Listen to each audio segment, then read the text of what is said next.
ಏಷ್ಯಾದ ಅತಿ ದೊಡ್ಡ ತಂತ್ರಜ್ಞಾನ ಶೃಂಗಸಭೆ ಬೆಂಗಳೂರು ಟೆಕ್ ಶೃಂಗ 2024 ನಗರದ ಅರಮನೆ ಮೈದಾನದಲ್ಲಿ ನಡೀತಾ ಇದೆ.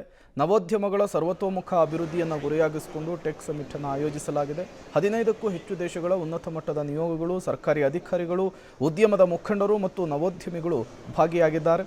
3 ದಿನಗಳ ಕಾಲ ನಡೀತಾ ಇರುವಂತಹ ಕಾರ್ಯಕ್ರಮದಲ್ಲಿ ಒಟ್ಟು 52 ದೇಶಗಳ ಪ್ರತಿನಿಧಿಗಳು ಕೂಡ ಭಾಗಿಯಾಗಿದ್ದಾರೆ. ಏಷ್ಯಾದ ಅತಿ ದೊಡ್ಡ ತಂತ್ರಜ್ಞಾನ ಶೃಂಗಸಭೆ ಬೆಂಗಳೂರು ಟೆಕ್ ಶೃಂಗ 2024 ಬೆಂಗಳೂರಿನ ಅರಮನೆ ಮೈದಾನದಲ್ಲಿ ನಡೀತಾ ಇದೆ. ನೀವು ಕೂಡ ವಿಜುವಲ್ಸನ್ನು ಗಮನಿಸ್ತಾ ಇದ್ದೀರಿ. ನವ ಉದ್ಯಮಗಳ ಸರ್ವತೋಮುಖ ಅಭಿವೃದ್ಧಿಯನ್ನು ಗುರಿಯಾಗಿಸಿಕೊಂಡು ಈ ಟೆಕ್ ಸಮ್ಮಿಟನ್ನು ಆಯೋಜಿಸಲಾಗಿದೆ. ಈ ಬಾರಿಯ ಧ್ಯೇಯ ಕೂಡ ಅದೇ ಆಗಿರುವಂಥದ್ದು. 15ಕ್ಕೂ ಹೆಚ್ಚು ದೇಶಗಳ ಉನ್ನತ ಮಟ್ಟದ ಅಧಿಕಾರಿಗಳು ಈ ಕಾರ್ಯಕ್ರಮದಲ್ಲಿ ಭಾಗಿಯಾಗಿರುವಂಥದ್ದು. ಸರ್ಕಾರಿ ಅಧಿಕಾರಿಗಳು ಜೊತೆಗೆ ಉದ್ಯಮದ ಮುಖಂಡರು, ನವ ಉದ್ಯಮಿಗಳು ಕೂಡ ಇದರಲ್ಲಿ ಭಾಗಿಯಾಗ್ತಾ ಇರುವಂಥದ್ದು ಮತ್ತೊಂದು ವಿಶೇಷದ ಸಂಗತಿ. ನಿನ್ನೆಯಿಂದ ಕಾರ್ಯಕ್ರಮ ಆರಂಭ ಆಗಿರುವಂಥದ್ದು. 3 ದಿನಗಳ ಕಾಲ ಈ ಕಾರ್ಯಕ್ರಮ ನಡೆಯುತ್ತೆ. ಈ ಕಾರ್ಯಕ್ರಮದಲ್ಲಿ ಒಟ್ಟು 52 ದೇಶಗಳ ಪ್ರತಿನಿಧಿಗಳು ಕೂಡ ಭಾಗಿಯಾಗ್ತಾರೆ.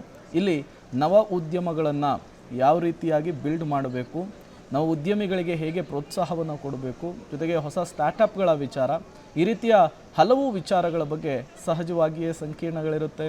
ಅವರಿಗೆ ಮಾಹಿತಿ ಒದಗಿಸುವಂತಹ ಕೆಲಸ ಇರುತ್ತೆ. ಈ ಕಾರ್ಯಕ್ರಮ ಏನಿದೆ ಇದು ಬೆಂಗಳೂರಿನ ಬೆಂಗಳೂರಿನ ಪ್ರತಿಷ್ಠೆಯನ್ನು ಕೂಡ ಮತ್ತಷ್ಟು ಜಾಸ್ತಿ ಮಾಡುವಂತಹ ಕಾರ್ಯಕ್ರಮ ಇದು.